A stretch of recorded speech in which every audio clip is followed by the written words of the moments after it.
Kia ora everyone, and welcome to the webinar Climate Solution 2030 New Zealand Perspective. I am Dr. Alessandro Premier. I'm a senior lecturer in architectural technology and sustainability at the School of Architecture and Planning of the University of Auckland. And today I am moderating this webinar with Dr. Paola Boarin, Associate Professor in Architectural Technology and Sustainability and Director of Architecture Programs at our school. Together, we are the co-directors of the Future Cities Research Hub. But let me introduce the Future Cities Research Hub. The Future City Research Hub brings together researchers at the School of Architecture and Planning of the University of Auckland, addressing different disciplines concerned with the built environment and their multiple interfaces with the natural environment. We have members from the architecture program, the urban planning program, and the urban design program, as well as PhD students of our school. We work together with our faculties as well as external institutions.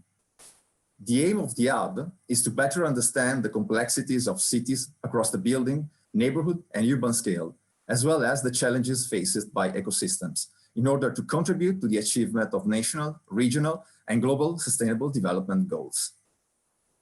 The hub promotes research collaboration and cross-disciplinary approaches leading to evidence-based understandings and design innovation for future cities.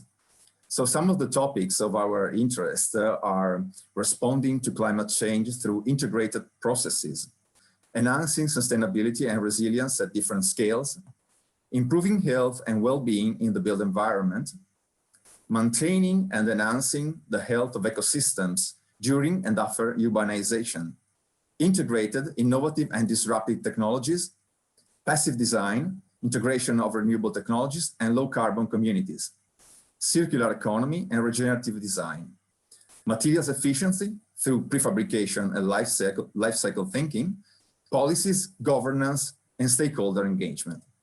You can reach out to us by connecting to our website, www.futurecities.ac.nz. Today, we are opening the Future Cities Research Hub 2021 series of webinars, and this is the very first one. We have been kindly invited by APRU, the Association of Pacific Rim University, which the University of Auckland is a member of, to participate in this important initiative called Solve Climate by 2030. Solve Climate by 2030 is organized by the Center for Environmental Policy at Bard College in New York City, United States. The University of Auckland joined this global education project along with higher education institutions and high schools across the planet to offer more than 100 events in 45 different economies. This critical discussion shares our vision for our collective futures, how ambitious actions can put us on the way to solving climate change by 2030. So in these days, universities from around the globe organize a simultaneous global dialogue focused on feasible regional and local solutions to help solve climate by 2030. So the first part of the webinar today involves a presentation by academics, government representatives, and students in New Zealand. Speakers will identify 3 big doable things that need doing in New Zealand if we really aim to stop climate change. The second part of the webinar will be a workshop in which panelists will discuss about the relevant common topics emerged from the presentation, and we respond to the audience questions posted in the Q&A section of the webinar. So please post your question there in the Q&A section. The final goal is to identify 3 common doable things to solve climate by 2030 with a New Zealand perspective. After the conclusion of the webinar, the student representative will also be involved in further activities organized by the Bard College. This webinar will be recorded and will be made available on our website. We would like to thank our partners for this event, APRU, the Bard College, and the Open Society University Network. Now, we are going to watch a short video prepared by APRU, which introduces the webinar.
got a lot warmer, we're getting a lot less snowfall. Biodiversity in the mountains has become a lot less diverse.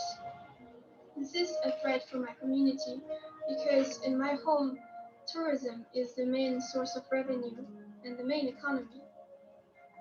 The effects of climate change in the country are manifested and felt in our food supply and in the varying weather in the country. For example, extreme drought or extreme flooding brought about by climate change can gravely affect the productivity of our agriculture and fisheries sector. More so, global warming also intensified the calamities that we face. For example, super typhoon, which isn't something that we would consider as normal 10 years ago. But because of the continuous warming of the ocean, we are now unfortunately expecting it to hit us at least once a year. This is urgent. There is no time to lose. We have to make sure that this planet is safe for humans to live. For everyone, not just the rich. I'm Chris Tremuran from MBIE. We are a network of 57 universities around the Pacific Ocean, Asia, North and South America, Australia and New Zealand. Many of you are joining Solve Climate by 2030. We can do this and we can do much more. Together we can make a difference. Let's do it.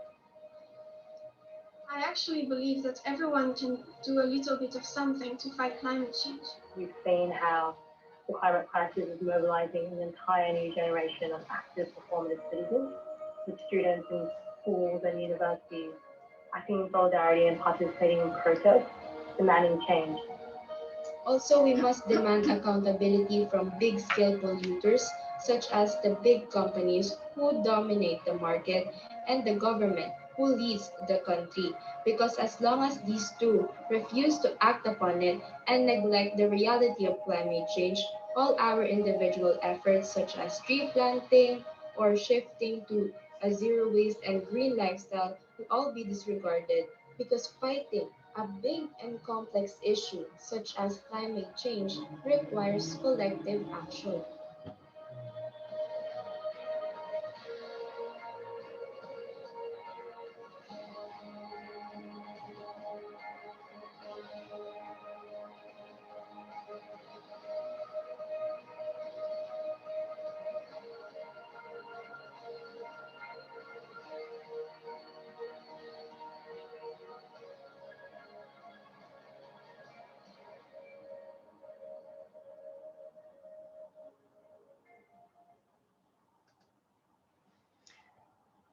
Thank you everyone for joining us today and for watching this video.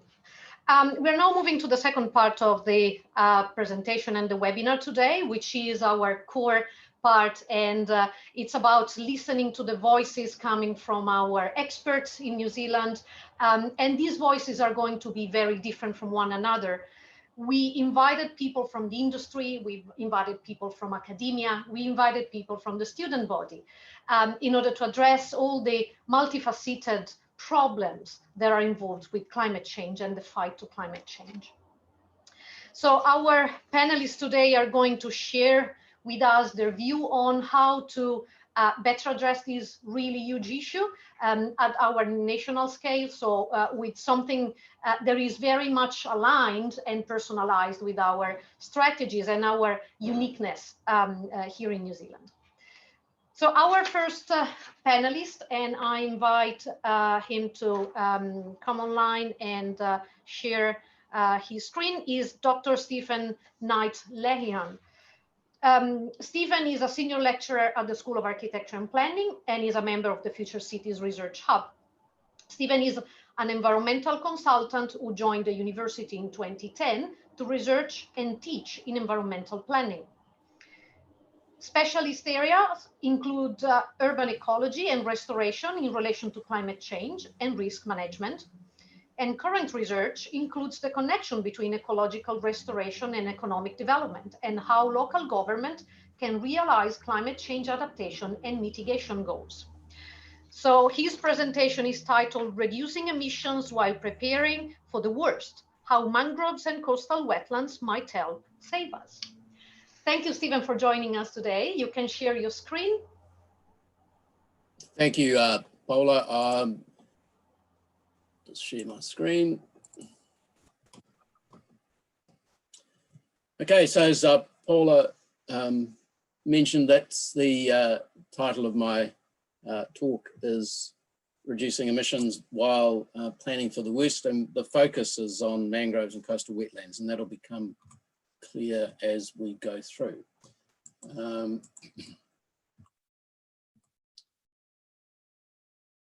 So I'll start with some basic observations about coastal systems, particularly wetlands. They are known to sequester and store large amounts of atmospheric carbon, and in some circumstances, depending on where you are in the world, they may be more effective per hectare than the terrestrial sequestration and storage. That varies hugely, but we won't go into that at the moment. New Zealand lends itself to extensive coastal wetlands, and that's evident by places like Auckland.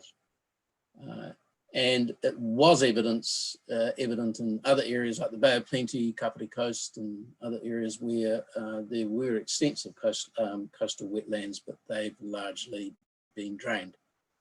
And so if you look historically, and this is just a photo of a part of Auckland looking out towards the Waitemata Harbour, so one of the main harbours, one of two main harbours, and it's an area known as Cox's Creek, which obviously was a creek that went into a wetland area such as this, and it was quite extensive. The wetland area spread right up into the coast. Then we developed Auckland, we reclaimed a lot of the land, in other words, filled in the wetlands and built on top, so that now this is Cox's Creek, which is essentially built over and has a playing field on it. The playing field in many of these places actually covers old dump sites. So we've lost quite a lot of the coastal biological coastal systems. This is a shot of downtown Auckland. And what it means is that globally, if you look at this from a global perspective, we've lost a lot of the productive biological systems in the world around these coastlines. The additional fact is that many harbours and marine systems rely on having biologically healthy wetland areas. They, in addition to sequestering and storing carbon and providing some of the more productive areas in the world, they also provide protection for coastlines. Now, I won't go into any of this in detail either because we don't have time, but there's a few references there. This has been researched for many years. The basic idea is that if you have functioning biological systems along your coast, then they tend, and it varies hugely, but they tend to protect coastlines. There's a whole bunch of reasons for that, but one of them is that if you do have a lot of storm activity and wave activity in the ocean, then it gets dissipated as it comes in towards the coast. If you do have large extensive coastal wetland areas and sand dunes and other systems. What we've tended to do is build right to the edge of the coast and then put in what we call coastal defence systems. So we engineer in protection measures such as seawalls to compensate for the loss of the biological system. The problem with the biological system is you need a lot of buffer. You need to leave large areas of the coast pretty much empty of development in order to take advantage of this, which of course is not something we're very good at doing. So what we've discovered, I won't say we, but the researchers globally have uncovered, I guess is the best way to put it, is that what we've lost has actually created a huge problem, both in terms of protecting coastlines, but also adding to the ability to sequester and store carbon. So we do want to have them come back, but of course the problem is they don't always come back where you want them. So this is another area of Auckland, but further south. Auckland essentially is a large city that is surrounded by water, and we have a lot of inlets, and this is one of them. So this was an inlet that was developed beginning of last century, so 100 years ago, as was most of Auckland. And this is pretty much what it looked like. So it was a seaside area, lots of beaches and inlets. And then what happened is that over time, because of the changes that we did to the land, we had a lot of sediment go into those embayments. And mangroves spread. Now mangroves love built up areas, intertidal zones, and they will just grow. And of course, what's been happening is that they've been covered in areas where we've reclaimed the land, and then they're coming back, so to speak, or they're appearing in areas where we have beaches. So the tension you have in places like Auckland is that they're coming into areas where people don't want them. So they've now been seen as a pest species, even though they are native, and people try to clear them. So that's the sort of situation that we're in. So the proposal, in terms of the context of this discussion, is as we try to reduce emissions, we need to adapt to the impacts and absorb atmospheric carbon. Now, the absorption and storage bit is purely mitigation. It doesn't solve the problem. You have to still reduce emissions, but it does give you a bit of time. So cities like Auckland, because they lend themselves to coastal wetland protection and restoration, should be more actively involved in using that biological reality in order to both protect and contribute to emissions reductions, or at least offsetting. Currently, it's record in addition to what I just outlined in protecting the Hauraki Gulf. So I mentioned there were two harbours. Well, the Gulf is the large system that one of the harbours, the Waitemata, is part of.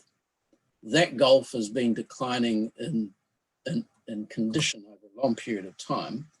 So in addition to the benefits of protecting coastlines from coastal erosion, from excessive wave action and the effects of climate change, you're also going to be improving the biological condition of the harbour, the broader Gulf. So what you need to do is look at how you manage land. So what the council in Auckland's beginning to do in a very small way is restore some of the ecosystems on land and abutting the freshwater systems on the grounds that not only is it advantageous to do that in and of itself, but also because it benefits downstream areas, the wetlands.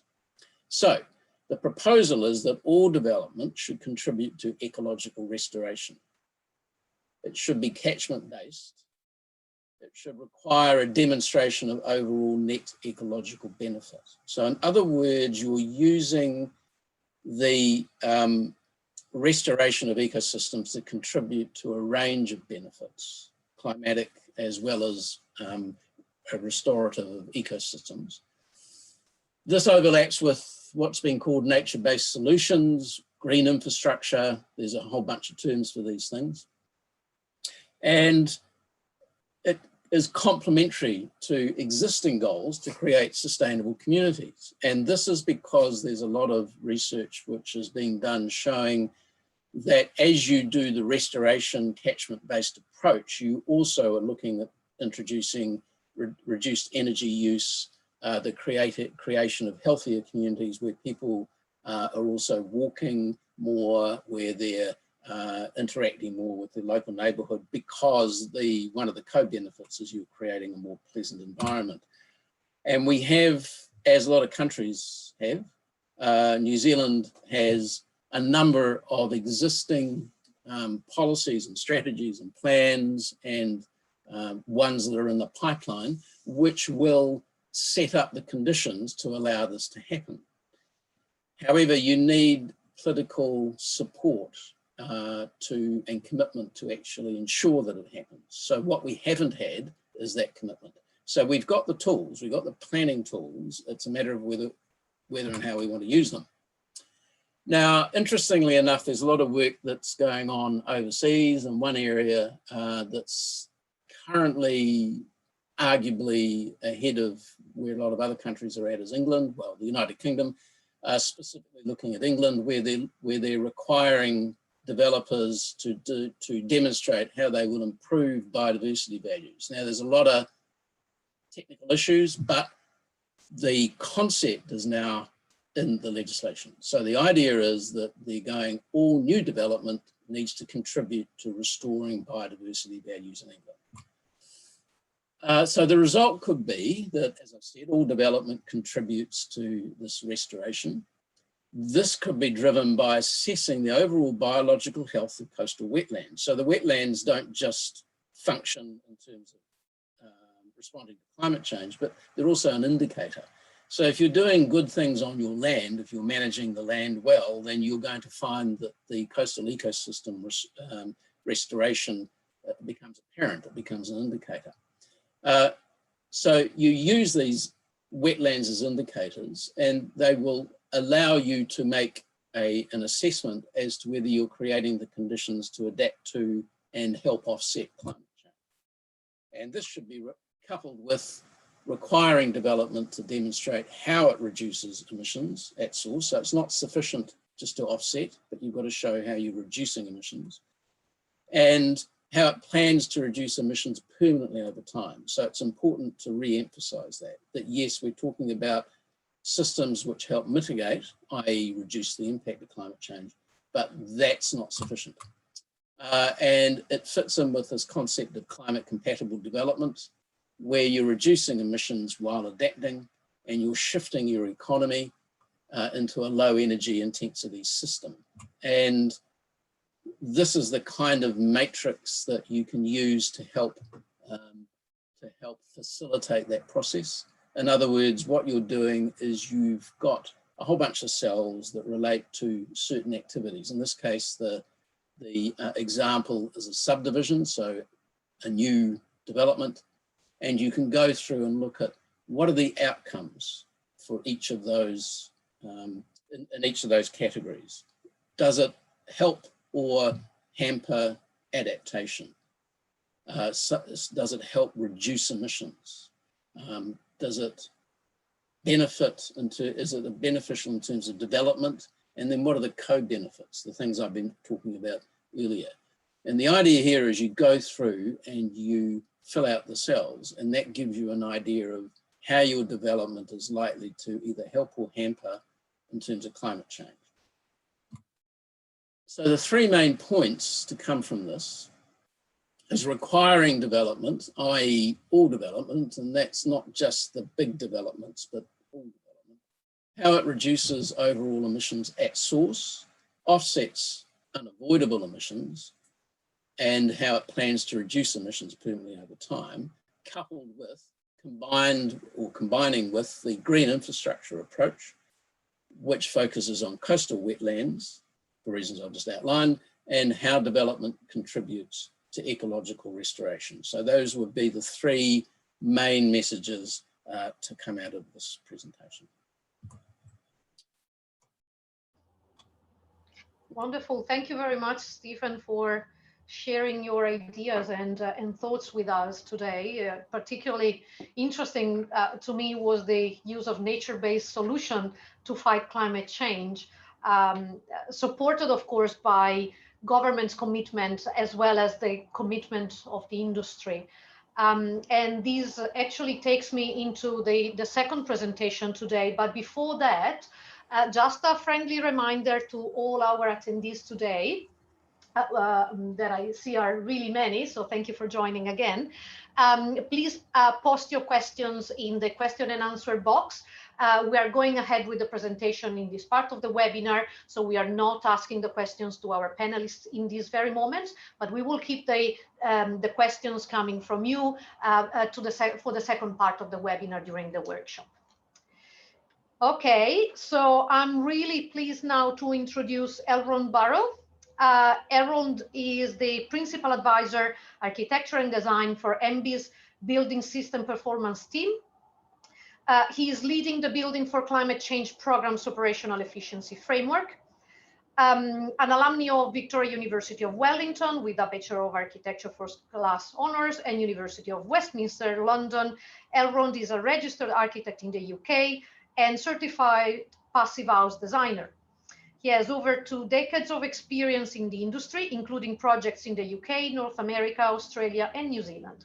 He was instrumental in the design and delivery of some of the UK's largest passive house apartment buildings and social housing, and several passive house schools. Elrond is also the chair of the board of Passive House Institute New Zealand and director of V Architecture Ltd, specializing in passive house and low carbon architecture. His presentation today is titled MBIE's Building for Climate Change Program Mitigation Framework. Thank you, Elrond, for joining us today. You can start sharing your screen. Thank you, Paula. Let me see if I can get this to work.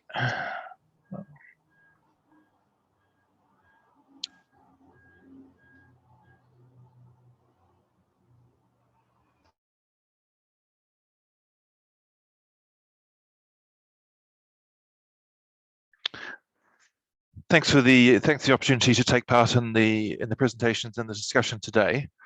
So I'm going to talk about the Building for Climate Change program, which the Ministry of Business, Innovation and Employment has been working on now for some time, and we put out proposals last year for consultation. So some of you may be familiar with the work we're doing, and the point of the program is to transform New Zealand's building and construction sector in a way that means that we help mitigate and adapt to climate change as it happens in New Zealand. So the 3 big moves that are part of the program, which are quite broad and policy kind of level moves rather than specific interventions and outcomes or solutions, is that first off is transforming operational efficiency, and this all relates to just buildings, and so reducing the emissions that come from operating buildings.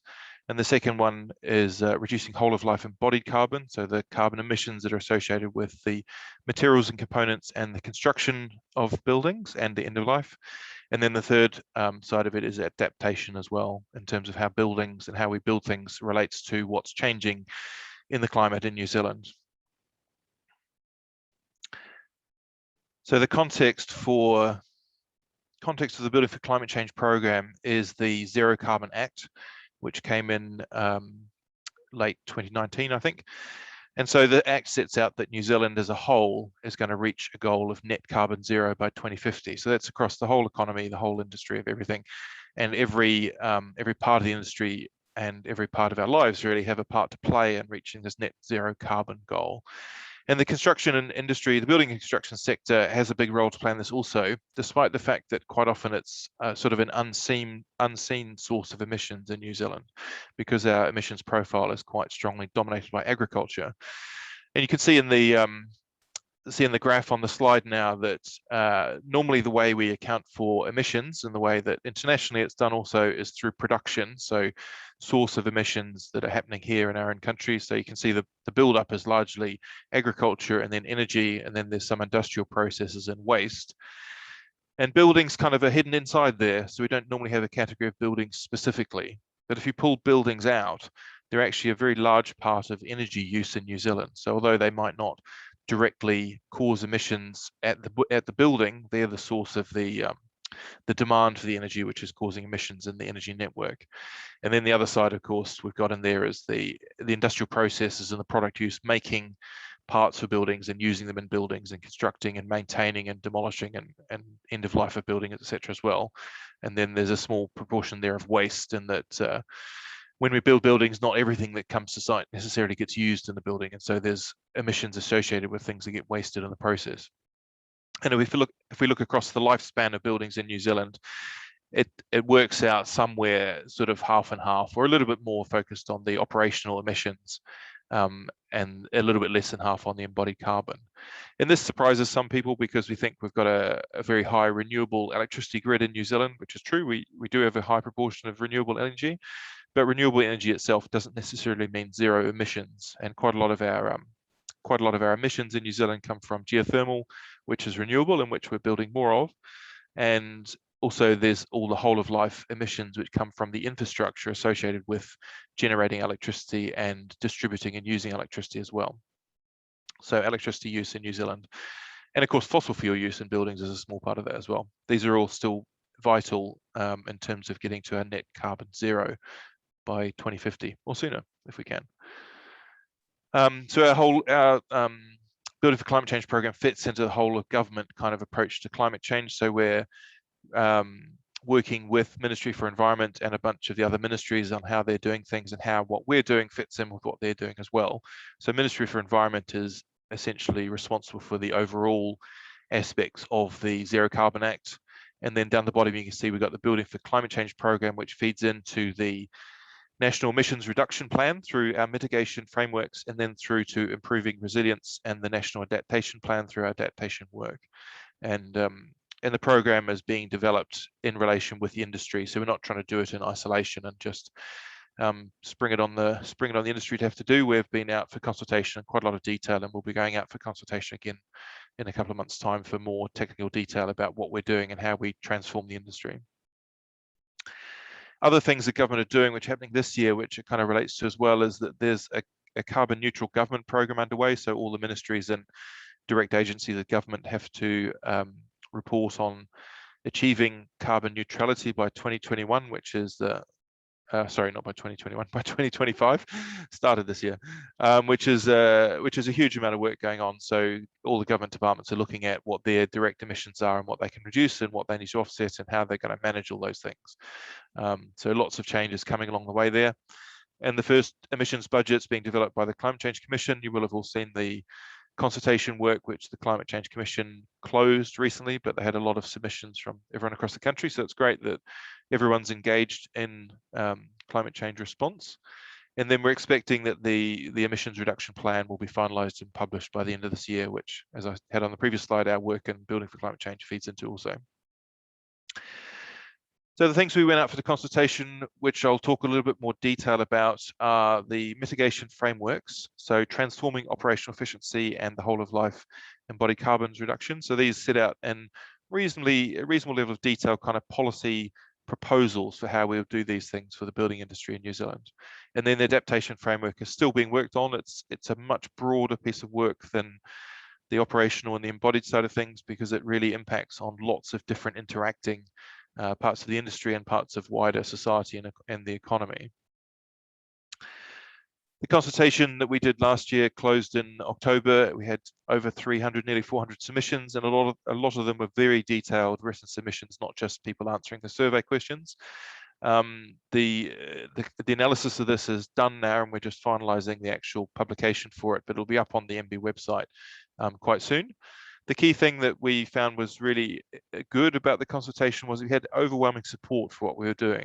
We thought that we might go out for the industry and find that actually some people were very reluctant to see change as a positive thing and that they would be very resistant, but actually even the parts of the sector that have had a reputation for being perhaps less open to climate change action have been very positive and been working with us to develop the program.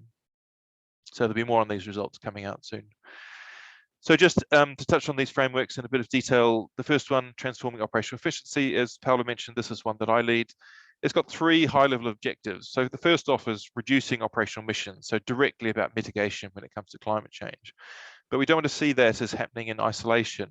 And so the second part of it is reducing water use, which, while that also reduces operational emissions for buildings because of the energy and emissions associated with treating and storing and transporting and using water, it's also important for adaptation and resilience. And those of you in Auckland will be well aware that there's already issues with water shortage and availability, and that not only impacts on just general access to water, but also on equitable access to water and who gets how much water, etc.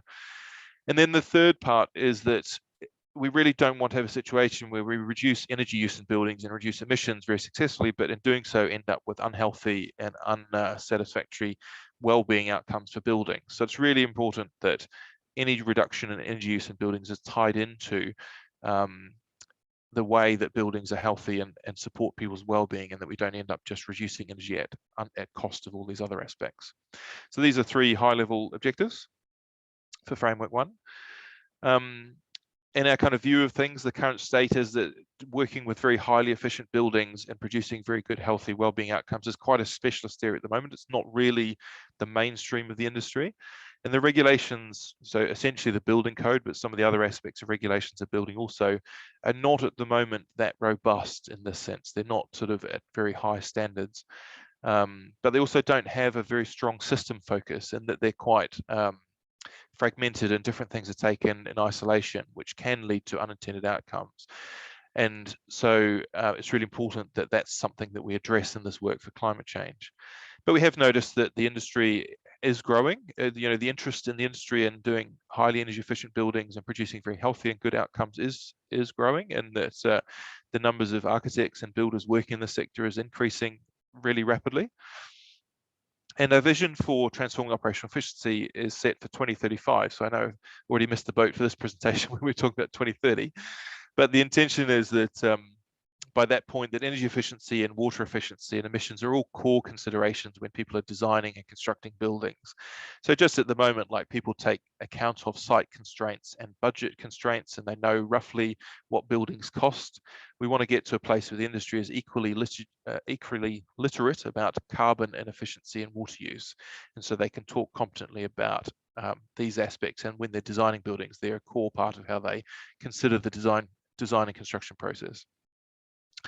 There will be new regulations, and there will be caps in the regulations. So these are setting up mandatory requirements that will need to be met. And then the other part of the vision is that buildings in New Zealand are healthier, and that the well-being of people in New Zealand is improved through the health and the well-being that people experience in buildings in New Zealand. We spend a lot, you know, the majority of our time is spent in buildings, whether that's at home or in a place of work or place of education. And it's really important that our buildings are doing something positive for our people, as well as reducing emissions. So a bit more detail about the approach. This is all proposed at the moment. This is not currently regulations or law. This is all proposals. So the first part of it is that there will be a mandatory operational emissions cap for all new buildings. So this covers electricity use and fossil fuel use and refrigerants. Fossil fuels, in fact, are being proposed to be phased out, similar to what the Climate Change Commission has more recently proposed also. There'll be a mandatory water use cap, so the volume of water coming into a building as potable water and leaving as wastewater, and that there'll be quite specific defined indoor environmental quality parameters required for the design and construction of buildings, and that these are tied specifically to a thermal performance metric. So some of these things will be about the temperature, about the relative humidity, about surface temperatures for avoidance of mold, and thermal performance is about how much energy a building requires to maintain those indoor environmental qualities. A lot of it relates to the heating requirement, but some of it may relate to cooling, particularly in commercial buildings, and some also to ventilation for adequate fresh air in buildings as well. And the caps will start out with an initial mandatory disclosure step, and then we'll go down in actually having fixed caps that you need to meet, starting with an initial and then getting to a final cap by 2035. Now, one of the things from the consultation process was we did receive a lot of feedback saying we should be able to do it quicker, which is really good feedback. We're really pleased to get that. And so we are looking at whether we can pull forward the operational efficiency from 2035 to maybe 2030. There's quite a lot of government process and working through things that actually makes it take longer than necessarily what the people actually designing and constructing buildings need to take time on. And the other important thing about our approach is the government's going to lead the way. So the mandated caps, the government will have to meet a future cap earlier than the rest of the industry will, so that the government's showing that it's possible and doing it themselves, but also so that people working on those projects help disseminate the knowledge and the skills necessary as they work on the private industry projects and part of the sector as well. So framework 2 looks at reducing whole of life embodied carbon, and the objectives here are getting the most out of buildings, so not getting rid of buildings when you don't need to, but also not making buildings any bigger than they need to be. Increasing building material efficiency, so not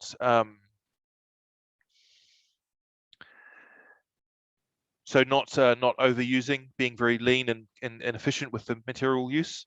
And then reducing carbon intensity materials. So that's working with industry that produce materials, so to make sure they don't, they can reduce their emissions, and also the process and efficiency of the getting materials to site and constructing buildings can also have less carbon intensity.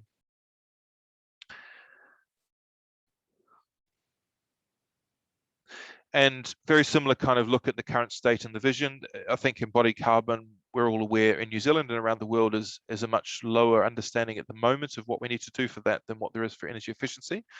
And there are no regulations around this at the moment, so we need to introduce those. But it is something, again, that's growing quite fast, and very similar kind of vision. We expect that this is going to take us longer to transform the industry around embodied carbon than it is around efficiency, because it's such a new thing. And then the approach, very similar. So these frameworks work in parallel, is that the whole of life embodied carbon will become mandatory for how we design and construct buildings. The government won't be dictating which particular materials you need to use, but that will still be performance-based. But with the mandatory caps, it'll be for the design team and the construction team to work out what they need to use to meet the caps. The initial stage will be disclosure, much like the operational efficiency, and then caps will be introduced in a series of steps. And again, the expectation is the government will be leading the way with public sector projects getting out there doing this first before it becomes required. The third framework, adaptation, as I said, this is a very wide-ranging and very big piece of work, and it's at an earlier stage, but being developed by a lot of people as well, in conjunction with other ministries and other people working in the climate change area, not just MBIE.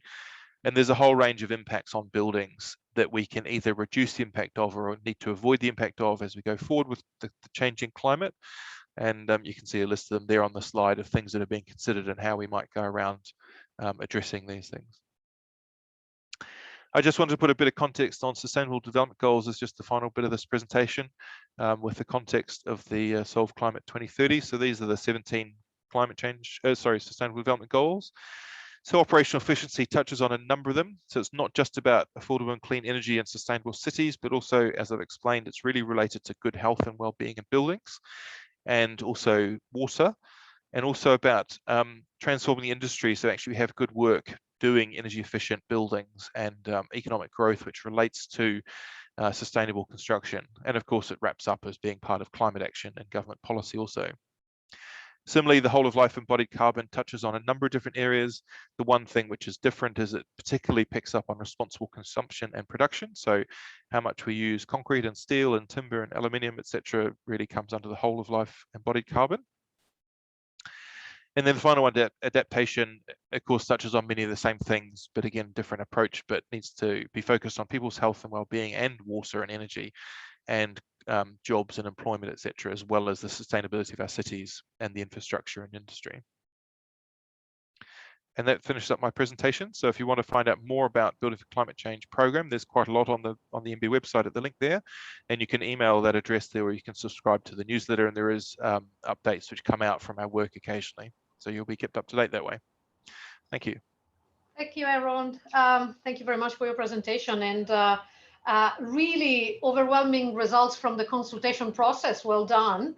I really do hope that will translate into real commitment from the industry and will also translate as an opportunity for innovation in design, innovation in the product and project processes here in New Zealand for the building industry. Also very important, I feel, the connection between fighting the climate change threat, reducing carbon emission, but at the same time working with enhanced health and well-being for occupants into our buildings. So that's really, really important, especially here in New Zealand. All right, so thanks again.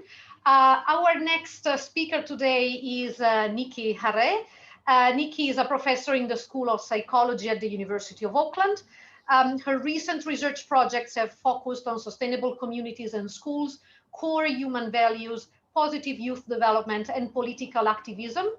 In 2007, Niki edited with Quentin Atkinson the book Carbon Neutral by 2020, How New Zealanders Can Tackle Climate Change. And her two latest books are The Infinite Game, How to Live Well Together, and Psychology for a Better World, Working with People to Save the Planet. She is the coordinator of 3 courses sustainability module available to the arts and science students. Thank you very much, Niki, and thanks for joining us. You can share your screen. Thank you, Paula, and thank you for the introduction. Okay, so I'm going to be talking about inspiring people to take action for the climate and 3 key approaches.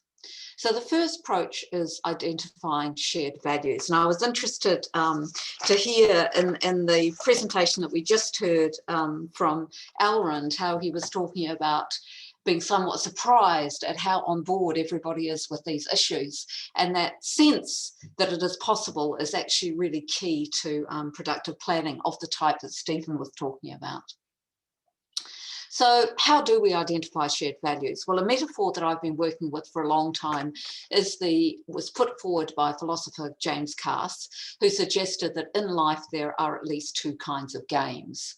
The infinite game, in which the purpose is to keep what we most deeply value in play and to invite others in, and finite games, which are the rules, roles, structures, bureaucracies, competitions, and so on by which we organize ourselves.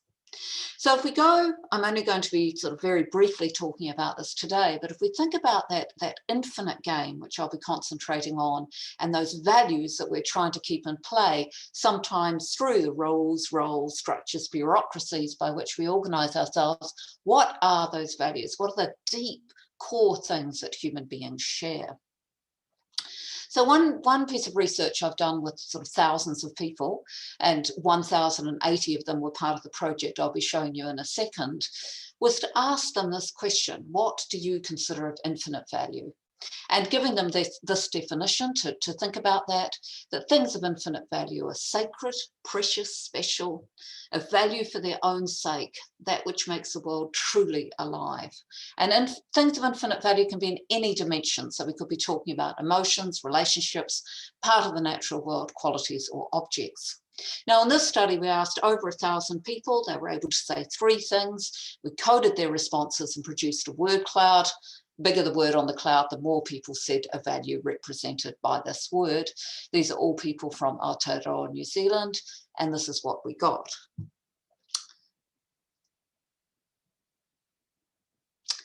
So we can see here love, family, happiness, nature, trees, parenting, trust, creativity, health and vitality, artistic expression, solitude and silence, human connection, appreciation and wonder, and so on. Now, if we categorize those and give them sort of groupings, the simplest way to do it is to recognize that there seem to be these really 4 key areas in which human values fall. One is human relationships. Whenever you ask a group, what they value most, family is so commonly said, but also community, working together, all of those things, compassion and so on, kindness, that are about us relating to each other. Second one is human expression. So on the word cloud, things like learning, growth, creativity, innovation, happiness, all of those things are sort of bubbling out of us, if you like. The natural world, trees, mountains, ecosystems, coastal wetlands, and so on.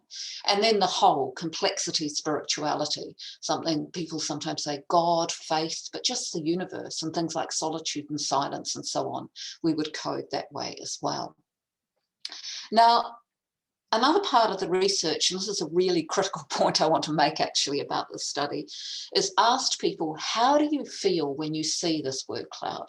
So in this particular study, we got 128 people to identify their infinite values, showed them the word cloud, said this is what 1,000 other people said. How do you feel sort of imagining that this is what people hold in their sort of hearts, minds, and souls, if you like? And this is their key responses. They got to write this down on a piece of paper, and we coded these into themes: a sense of belonging to a human community with shared values, being safe and reassured, and being uplifted and filled with hope. Now, there was also some critique. Who are these people? I don't believe this. That's not the people I see around me. And yeah, I believe in this stuff, but I'm not living up to it. But those were sort of more minor themes. Overall, I want to say this is a tale of joy. The response showed a tale of joy. Now, this is a term that the community psychologist Julian Rappaport has used to refer to sort of stories or invitations that both make us feel good, but really importantly, help us work together. And so the sense of belonging, being uplifted, of being hopeful, of being safe, all of that is an invitation to work for the common good. And if we're going to tackle climate change, my goodness, we need people to step into that invitation to work together. We need people to start from positions of trust in order to do the planning and so on that is needed. Now, there's a ton of research that shows people are conditional cooperators, and the idea behind this is that people's first response is almost always cooperative, compassionate, and so on. That's how people generally enter a conversation. But that cooperation is also really fragile. And that's why it's called conditional. So if you're greeted by a similar level of cooperation, if you feel safe and secure and heard and so on, you continue to act like that. But if you are betrayed, not many of us continue to turn the other cheek. So when we're thinking about all of these sort of planning issues around climate change, I think it's absolutely crucial to continue to bear in mind, what do we have in common, starting from that platform and keeping coming back to this to ensure that we don't go down these sort of rabbit holes of betrayal where everybody's out for themselves and serving their own interests or their own interest groups, and it all turns to custard. Approach 2, motivational hope. So just a very, very quick definition of what emotions are. We call them feelings, and we don't call them feelings for nothing, because a big part of emotions is what's going on in the body. So when we're having an emotion, there's usually some kind of response in us. There's also images, so things are flashing through our mind when we're in an emotional state. And finally, emotions have an action tendency. So something within a particular emotion leads us to want to do something. So here we have, a father and son potentially feeling the sort of uplift of joy and pleasure of being together. They're wanting to, their minds are filled with sort of images again of the other person and of the beautiful place that they're in, and they want to sort of play and they want to have fun. So these positive emotions are uplifting and broadening. Now, the negative emotions often associated with climate change have an opposite sort of psychological effect on us. The action tendency is to focus really precisely on the thing and to try and solve it if we possibly can.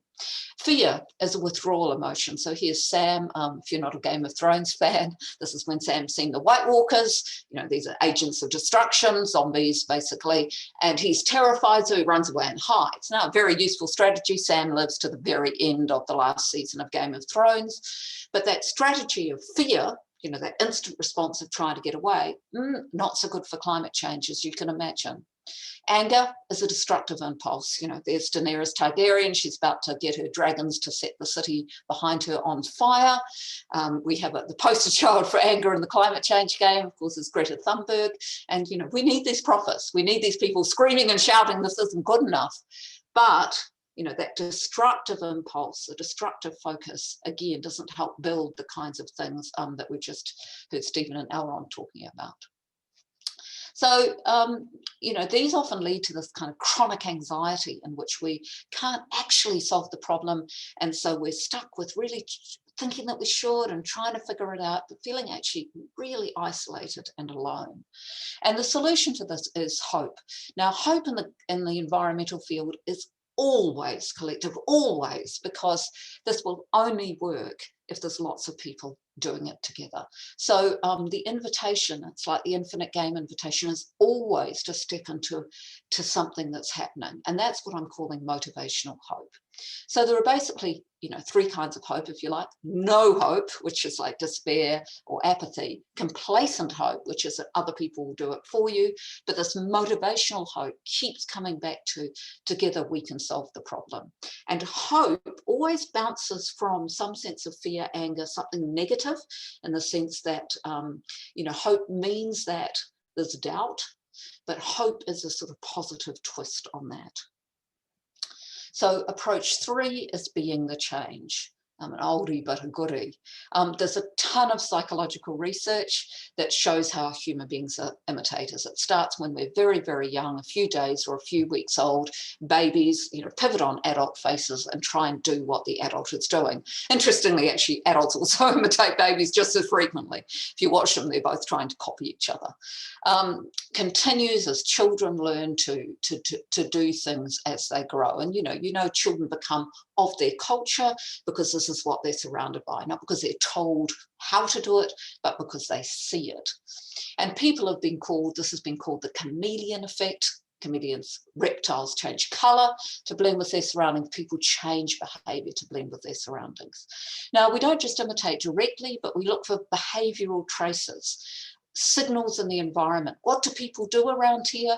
Well, if you're in this spot and you're out in the forest, you might be tempted to drop that piece of rubbish that's been annoying you all day, because people drop their rubbish around here. Don't need to see it, don't need a sign saying this is where you drop your rubbish. It's really obvious. So we're looking for those cues all the time.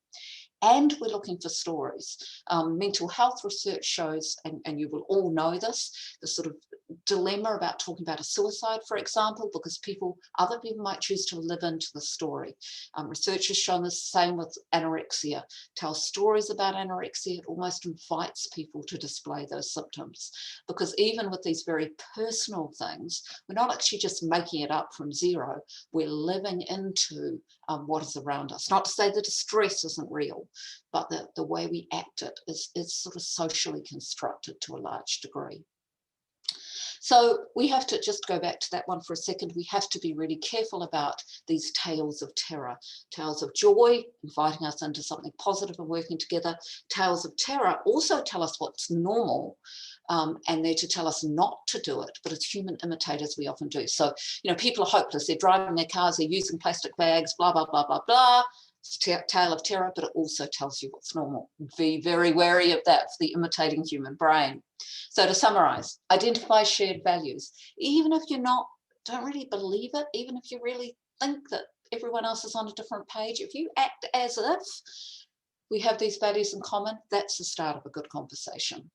Inspire motivational hope, which is always about being part of something greater, even if you're working alone. Even if I'm just, using my reusable coffee cup, that's part of a story of all of us working together to stop using so many disposable products. And be the change. Draw attention to that which you feel we should aspire to in your own behaviour.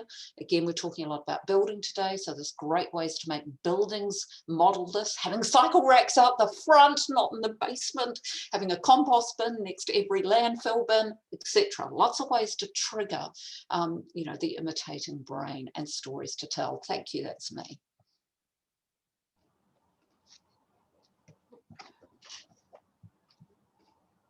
Thank you very much, Niki. Motivational hope, I really like this concept that you presented to us today, because we can really solve this together, but only together we can solve it. So the fight to climate change is a collective endeavor, and we need all to be involved into that and committed to that and to play our part. So yeah, that's a really, really important concept that really resonated with me a lot. So I'm sure you've been inspiring people to get involved today. Thank you. So our last speaker today is Robbie Anderson. Robbie is a third-year Bachelor of Architectural Studies student at the University of Auckland and is a member of Generation Zero Auckland team. Generation Zero is a youth-led climate action organization that operates on a national and local level. While being strictly non-partisan, they mobilize New Zealanders to engage with decision-making and campaign for smarter transport, livable cities, and independence from fossil fuels. Robbie has been a member of Generation Zero for over 3 years now, and used these experiences to influence his design decisions, which is really, really good to hear, Robbie. And I'm really pleased to have Robbie here today, because we really do need all students and all the youth to be involved into this endeavor and into climate change. And you guys are our hope for tomorrow as well. So you can continue this strategy and you can continue in the right direction. So thank you for being with us today. You can share your screen now. There we go. Wonderful. Thanks. Cool. So kia ora all. Like Paula said, I'm Robbie and I'm a member of Generation Zero, which takes up a lot of my free time, but I'm also a student here at the University of Auckland doing a course that I absolutely love. So how do I move on? Here we go. Who is Generation Zero? I think this is a great place to kind of quickly look at how like encapsulate what we can do as a whole country and how we can take new approaches. So Generation Zero was started by a group of New Zealand students who attended the international climate negotiations in 2010. At the event, they realized a lot more was needed to be done because not a lot was being done already, especially from the New Zealand government. So they started a group that could effectively lobby the government because there are a lot of groups that were lobbying them from the other side already.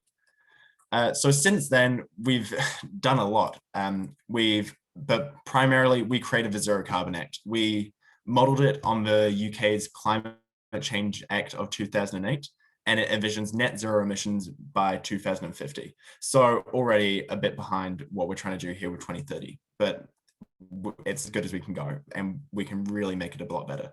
But it's a legally binding interim targets and creates an interim climate commission. We required a plan for mitigation and for adaptation, and we really wanted true T2T partnership. I mean, so amazingly, a couple of years ago, this became a bill. Some good in terms of like people really push for it, but obviously in order for it to be passed through government, some less ideal things will pass through, but it's great that it's here. And luckily the entire country has just submitted on the first draft budget, which is amazing to see it actually coming through and coming into our lives and making a big difference. Hopefully there's exciting things to come, and it's been great to see how this is already influencing organizations and even some of the talks here. So I think that really gives you a scale on the kind of approach we look at, how we're mostly students and a youth organization, but our whole kind of niche is looking at things and trying to enact change from a top-down approach. So as a nationwide organization, there are teams in every major center across the country. And so we kind of tend to do things a bit different, but we also partner with other organizations to give better representation. Each region tends to have a focus, and the Auckland team does a lot around urbanization and transport, partly because we have quite a few urban planners in the group and architecture students and whatnot, but it's also because over 40% of all of Auckland's emissions are just from transportation. So it's a pretty big sector, and we need to make that difference. But also we get to build a pretty amazing city through the process. So with farming aside, you can already see that transport has a really, they're easily the largest emitter, but it also has the least investments into other renewables. And that's mainly due to the fact that so much of it is taken up by our road passenger vehicles and road passenger freight, which is obviously an area we can try and do a lot more, but unfortunately, due to the nature of New Zealand, we will always need to, and the latest Climate Commission report has said a lot about electric cars, which, while it is something essential to New Zealand's continuation, we really cannot rely on it due to just the fact that that still creates so many problems with pushing away urbanization and enacting bigger sprawling cities. So what can we do about it? It's a problem, as well as having high emissions. Driving pollutes the immediate air in our cities with black carbon, and we've already seen this a lot with even the diesel buses in our city centres. But also it divides the communities with roads and highways that only prioritize cars, which is really unsafe and causes a lot of harm. It decreases mental health for those who commute, and often stepping into your car will be the riskiest thing you do in your life. So we have 9 years to halve our carbon emissions to meet our 2030 goals and keep global warming below 1.5 degrees. The most realistic and rapid way to act on this is to decarbonize transport. So this is an initiative with other groups in Auckland that really pushes to make a stand now. And luckily lots of stuff has been done, and it's really getting good, but there's a lot further to go. So our key actions were to really put across a few key points that we can get, say, Auckland Transport and NZTA and all these groups to really try and prioritize what they're doing and make sure that there's not all these different progresses going on which are disjointed. So we wanted to make all transport decisions primarily with a climate and equity lens and ensure marginalized groups benefit and work swiftly to ensure benefits and realized perceived quickly by removing barriers to change, to streamline consultation by addressing our objectives and for decarbonizing transport at a citywide level, but also following local consultation that improves rather than delays projects. We also, a key part of this is improving proximity to reduce trip distances by delivering on a genuine compact strategy to stop the release of rural land for development, which we will really need for all our food production still, and unwind the Greenfields growth program and shift all funding from new roading and growth infrastructure in new urban areas to supporting the regenerative intensification of brownfields areas. So that's really looking at how we've got these current areas with already good public transport. Let's really invest in these so that we can have high density and intense areas with beautiful city, town centers and then we can slowly improve those rapid transit routes. We also need to reduce traffic volumes by putting vehicle travel reduction at the core of travel demand management and using every lever available. This includes urban planning, evaluation methods and investment, regulation, enforcement, and price regimes, including fares and parking levies even, and travel plans for institutions. So a big example of this is looking at what they're doing in, say, on the city centre of Auckland, trying to make it so that it's only essential public transport and essential deliveries and goods to the city centre.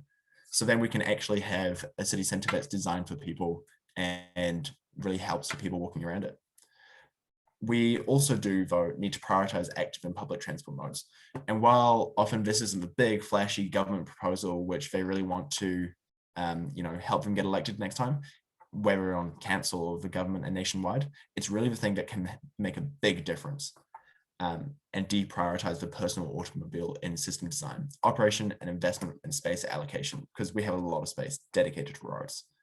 Swiftly reallocated road corridors so we can focus on walking has a great benefit throughout with low traffic neighborhoods that are great for kids playing on the streets, but also our health and just well-being. It improves the customer experience in terms of the city idea and really pushes people to use public transport and have a stress-free approach. We need to reduce and decarbonize the vehicle fleet, whether that's roads or cars or buses, but we need to use appropriate registration charges, emissions regulations, and low emission zones to encourage a reduction in car ownership and an increase in the adoption of low emission safety vehicles. Swiftly electrifying buses is a great move, and local government has actually done a lot to make sure that we're only buying electric buses from now, but there's a long way to go. We've got over 1,000 buses across Auckland and far more across the country, and we really need to make sure that we're making efficient use of those routes. And finally, we need to uphold Te Tiriti o Waitangi. This is a big part of who we are as a nation, and there's a lot to be learned from everyone across our country. So when we look at this, Generation Zero has already done a lot of advocation. Obviously we were pushing a lot for light rail across the isthmus, which is maybe starting to happen now. And while we are looking at this, because it reduces congestion, it reduces emissions, but also it can provide for more housing with density along those key corridors. It's also good to remember that we can make public transport where we already have clean, affordable, and accessible. And funding active transport infrastructure really puts into perspective how little things of just reallocating road space can make such a big difference, but also reduces our reliance on vehicle travel, which is this complex, unsafe network that obviously isn't and always isn't the best idea for how we're trying to work. And even when we do fund active transport infrastructure, when it reduces the car travel, we can get these beautiful city centers that hopefully make a big difference. However, legislation. This is where we get down to the real detail. Recently, budgets have come out that cover the next 10 years, and some are influenced by the Climate Commission reports and whatnot, but others aren't, and are crucial to how we could mitigate the climate change, with often all of them having, 10-year proposal of the draft plans. Unfortunately, there is still a roading infrastructure approach to transport investment that supports car dependency and urban sprawl. For example, the recently announced Auckland Transport Alignment Project, or ATAP, is going to increase emissions by 6% at 2030, which is so much higher than the 1.5 degree target and path we're meant to be following. You know, if we're trying, in the reality, we should be trying to halve all our transport emissions by 2030. So increasing by 6% really is not ideal. And stuff is happening. You know, the group I mentioned before, All Aboard, is currently filing a judicial review to sue the government over funding of maybe not so necessary roads like Mill Road, which is particularly expensive and emissions heavy roading project. But that's kind of off to the side and not really part of what we're doing. However, this isn't the end. We will be building on the momentum to push for more alignment and a trajectory to decarbonize transport by 2030. But I think this is really where we can make that big change. We managed to make the Zero Carbon Act a part of our world and our future, and we now have the Climate Change Commission. So let's take a look at all these other organizations that are a part of our lives, and see how we can spread this top-down approach. You know, especially prevalent within the university is working at how we can maybe make our own version of the Zero Carbon Act for the university to see how we can set some goals and targets that currently aren't there, or working with council or Auckland Transport, or even the whole government. But even looking across the world, you know, we really need to, if we're going to make these differences, we need to make sure that we're spreading the world, and, you know, working with other city councils. So like, let's make sure we're comparing notes with Wellington and Christchurch and these other groups, or even across Australia, and seeing what has worked, what hasn't worked, and how we can work together to make things better. But also APIU is a great example of how all these universities across the Pacific Rim, but also the world, can work together to make some really meaningful change. And while we can compare and see what other countries have done better, unfortunately, we don't have the position where another planet can come and help us and give us some advice, which is a bit unfortunate. So legislation is the real change sector where Generation Zero sees its niche. It's starting to get involved with everyone and trying to advocate for more people to get involved. There's a lot people can do just on their own through writing submissions and getting involved and, you know, advocating for what they want. But there's a lot more that we can do as organizations to kind of make the process easier for them and make sure that people who wouldn't ordinarily get involved can put in some work. So that's making sure everyone's involved. So those 3 clear points are, you know, making sure that transportation and big infrastructure is there, you know, that will always have a part. We need better rapid transit that represents the growth in our cities, equivalent to the immense growth of highways previously. But we can also do much better low cost change that has a big difference and makes a healthier place for our cities. And it's low cost and active transport. But finally, we need to see how we can enact top-down approach from any scale, from working from the bottom up. There will also always be places for everyone to do the little things like recycling and reducing their own emissions, but we really need to have this come from the top to set an example for everyone. So on that, we are Generation Zero, but everyone is the generation of zero emissions, as no matter what, we do need this to happen, and hopefully a lot more is going to happen in the next few years. Thank you. Wonderful. Thank you, Robbie. Thank you for sharing your point of view on this. And it's pretty clear why, you know, transportation is key to your strategies. And of course, how a student who has to come to the university campus every day, almost every day, and the university campus is located in the very center of the city, will have, you know, a lot to struggle with transportation and commuting and everything that goes around it. But yeah, you are very ambitious strategies indeed, and we definitely need to address them collectively. So thank you again to all our panelists, and also thank you for answering the questions that were coming through live in our Q&A box. Really great to see those answers going through live. And we are now moving to the third part, sorry, of our webinar today, which is a more interactive part. And I will be asking our panelists a few questions just to try to summarize a little bit what came out of their presentations. As you can see now, Alessandro is sharing a diagram that he prepared while the panelists were presenting and introducing their strategies. So we can all have a look at what is the collective thought here from our webinar today. So for our panelists, again, I will ask a few questions, and please, anyone online at the moment, feel free to keep posting your questions on the QA box. But for our panelists, what I really want to understand from you is a little bit of direction in terms of synergies, because we've heard from you and from different perspectives, from different areas, and from very different spheres of interventions.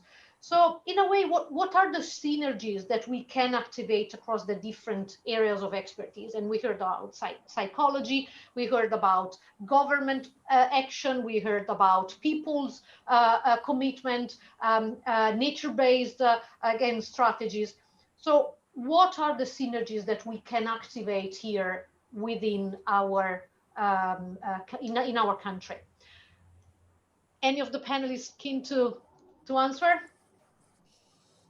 No, I can kick things off. In terms of synergies, can you hear me right? Yeah. Yes. In terms of synergies, what keeps coming up whenever when I'm involved in discussions is usually along the lines of, and we got a question that touched on this, is usually on the lines of, yes, but how does the economy keep going? And I think that might be a way of talking about synergies, because a lot of what we're touching on here is a significant change in the way we do business in the broadest sense. And that may mean, for example, having to both focus on local change, so the synergies that might be involved, for example, in nature-based solutions, coupled with health, both mental and physical, coupled with reduced need to travel, coupled with more local production of things like food and shelter. But as soon as you get into that discussion, the implications for the broader economy are huge. So if all communities start to do that, then of course you change the very nature of the New Zealand economy. So I think partly, yes, we can look at the synergies, but I think what we need to do, what I'd like to see more of, is a discussion about the fundamental economics, which may actually, well, which do tend to act against a lot of what we've been discussing about this afternoon. So that would, I think that's a discussion that needs to be had to help join up a lot of the ideas that we've been talking about. Yeah, so the old claim, think global, act local, is still applicable here, and we should be keeping an eye on that together with how can we get our economy going, and it was quite the same problem during the COVID-19 pandemic, of course. Anyone else from the panelists want to give their view on these? I could just speak to that as well, and segueing off what Stephen was talking about. The really key thing here is trust. So, for example, in that economic realignment with, the actual physical world and what needs to happen to keep ecosystems alive and flourishing and all the rest of it, people need to trust that there will be a place for them amongst this change. That to me is the most crucial thing of all. So you can't have conversations about us and them and about dropping certain sectors. In fact, I think this whole blaming of certain sectors for being the problem, or certain, organizations, the corporate sector or whatever, is really, really problematic. So it comes down to me to always to involving everybody and making them feel safe. because part of the problem with the sort of economic situation that Stephen's talking about is it's not just that we'll, you know, certain sectors may not be able to continue, for example. It's that the people in those feel threatened and behave in certain ways that makes the whole planning process really difficult. So I would prefer us to go slower. This idea that we've got to race ahead, to me, is not really going to work very well. We've got to go slower in terms of picking people up as we go, so that we get really sort of resilient solutions in that sense. Sure. Thank you, Niki. Thanks. So quite interestingly today, we've seen that although... Can I also Oh, yeah, sure, Elrond. Yes, please. Yeah, sorry. So there's a couple of things I want to say about the synergy side of things, and is that first off, in a sense, we have to do these things with synergy. And that the way we've worked with the economy to date has tended to be things in isolation, and just look at buildings, just look at trains, just look at buses. And of course, full acknowledgement to Robbie and his crew for getting Zero Carbon Act. I should have said that at the beginning. That's a fabulous achievement. But, you know, too often we've been looking at these things in isolation, and we think, okay, let's just have something zero carbon and not something else and whatever. But all these things interact and they work with each other.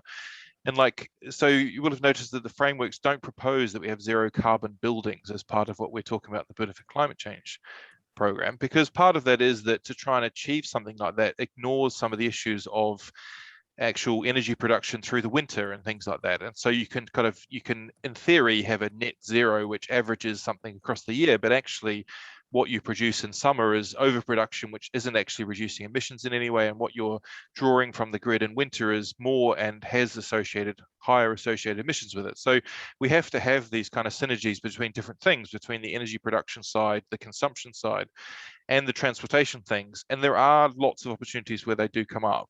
And I think that, you know, picking up a bit on Robbie's presentation, is that some areas in New Zealand, we really have to decarbonise transport in a big way. And part of that, not all of it, but certainly part of that is electrification of transport. And unless we do something to reduce current demand on our electricity system, that means building huge infrastructure to generate more electricity. And as you'll know, we're already building some more geothermal, which in theory is, you know, less emissions than coal, but it's still more emissions than not building it. And so we need things like buildings to use much less electricity, so that same electricity capacity is there for other industries and other sectors to decarbonize as well. And I think it's really unavoidable. We have to have these kind of synergies. Yeah, and we are seeing these days how the high prices of producing electricity in New Zealand is impacting all the sectors and industry and end users as well. Yeah, very, very good point, Elrond.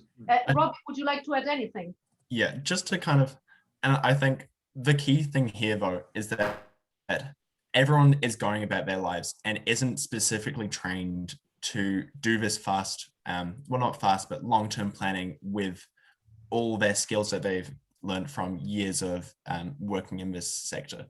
So I think the real thing why we need this top-down approach is the fact that not everyone can do this, and we need that foresight to be able to make this change. And so I've just seen there's a question here looking at what cooperation we're getting from councils. So it's looking at how we can bridge together, and all these other groups, like we're getting advice from NZTA and Auckland Transport. So it's looking at how when they invite us into a room and we have meetings with them, we can actually clearly get a good point across. And I think that's where we can actually do a lot of work when all these groups are communicating together and really working together. Sure. Yeah. Thank you, Robbie.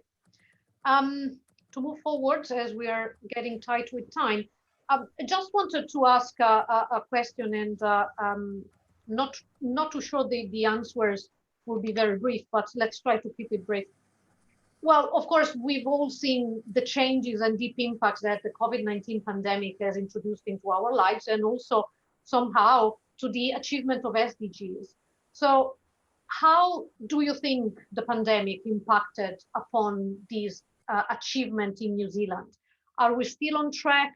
Had it always been a very unrealistic set of goals for New Zealand to be met in the first instance? What are we doing there? Are we doing okay or not? Big question. Just a really quick response. What I think the pandemic has done has possibly given us a platform for acknowledging our dependence on each other in a sort of common conversation. So the government could sort of say, you know, we've worked together on COVID-19, that these are other ways we need to work together. And we might have established a sort of framework in which that very idea is now more plausible and easily sort of understood by people. Yeah, very good point, Niki. Thank you. Anyone else?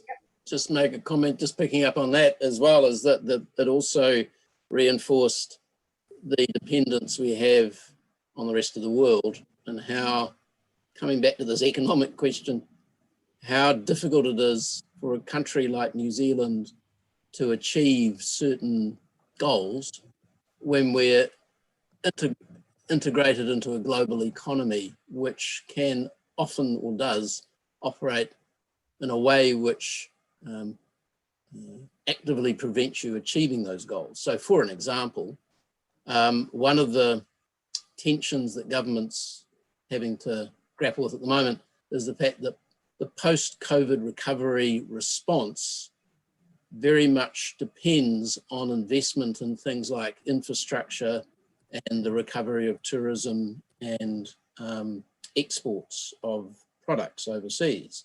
All of those things generate emissions and pretty much defeat overwhelmingly all things that we're doing in the margin.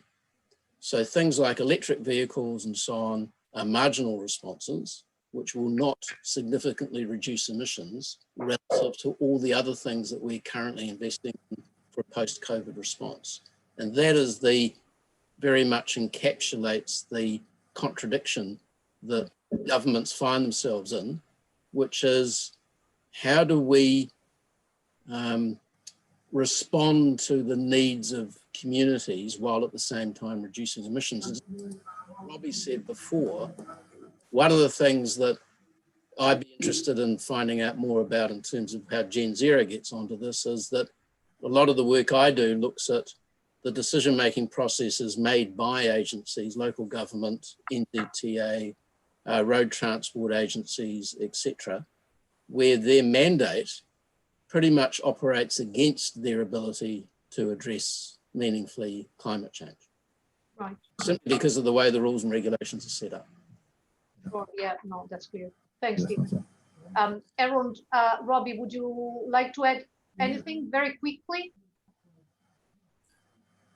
Yeah, I think the big thing is we've already had a lot of stuff happen. I think, like we've seen on Queen Street, a lot of the temporary measures are looking at being expanded. Just this morning, I got an email saying that they're finally putting together the final designs for the new Queen Street pilot, which will have bus-only lanes going through most of it. So there's a big change happening, but it's also, I think it's also enabled us to realize that instantaneous action can happen. You know, our whole world can get topped upside down in the matter of moments. So I think it has really put on this ability that we can put through more change and at a faster pace sometimes. I think even with, you know, during the aftermath of COVID, there was, they looked at fast tracking the RMA for certain projects. And while at first there was a bit of a reaction saying maybe this will be, you know, we won't get as much consultation, it was quite good in a way that Generation Zero and other organizations were actually added as compulsory consultants on a lot of projects, which means for these projects to go through, while the process is faster by law, they've got to consult with us. And sometimes we don't have the right skills to consult back, but we do have a voice and funding and work to be able to get other organizations who do have a really specific voice to get their voice across. And so we've seen this change, and hopefully there's a lot of stuff happening in the next few years already that maybe might have happened, but might not have happened, which as a result of COVID, and hopefully we'll see some real change. So we definitely need many people advocating from different directions, and then a collaborative effort to bring things forward. Thank you, Robbie. So if there is another comment, I'd like to give the word back to Alessandro, who's done amazing work while everyone in summarizing Very- all that emerged from the webinar today. Thank you, Alessandro. You're welcome, Paolo. Thanks to you for the coordination. Summarizing the outcomes of this webinar is quite difficult at this moment because many things have been discussed. But I think that one thing can be said, and the fact that cooperation is strategic, and this emerges from all the intervention, and in some way actions need to be coordinated. This is very challenging and very difficult, of course. I think all the actions that emerged are quite challenging and ambitious. But well, I think that the fact that actions need to be coordinated as much as possible is one of the main things that emerge from the discussion. I want to spend one word from our personal perspective, because I think that Niki's presentation was also focused on this aspect, and the fact that we are able to inspire motivation and hope. This is something that we can do in all our actions every day. So I think that if we can really take that approach also as a personal approach, we can also contribute to this change individually and collectively. Yeah, definitely. Thanks, Alessandro. You're welcome. So to wrap up, what's next? Robbie, again, as Alessandro mentioned at the beginning, will join the global discussion and conversation after this webinar today. He will be contributing and bringing this voice from New Zealand forward at the global level. And our webinar recording will be shared with all the other institutions and people from across the world who committed to this important goal, but also joined the Solve the Climate by 2030 initiative. So I just wanted to close by saying a big thank you to everyone who joined us today for this first inaugural 2021 webinar series of the Future Cities Research Hub. I want to give a big thank you to all the panelists who joined us today and shared their view and thoughts and insights from their perspective areas of expertise. But of course, I also want to thank the Bard College for inviting us to be part of this project, the Solve the Climate by 2030 initiative, the Open Society University Network, the Association of Pacific Rim Universities, who's been echoing these initiatives across the Pacific Rim. And I've seen many people also joined our conversation today from other countries from outside New Zealand. I, of course, want also to thank the University of Auckland, the Faculty of Creative Arts and Industries, the School of Architecture and Planning for providing us with the platform for this webinar today. And I'll give you our next appointment, which is on the 13th of May, 2021, 12 p.m. for the next webinar of our series, which is Passive and Active Strategies for Energy Efficiency, International and Local Perspectives for Buildings and Neighborhoods, again, organized by the Future Cities Research Hub. Thank you again for contributing to the conversation today. Goodbye.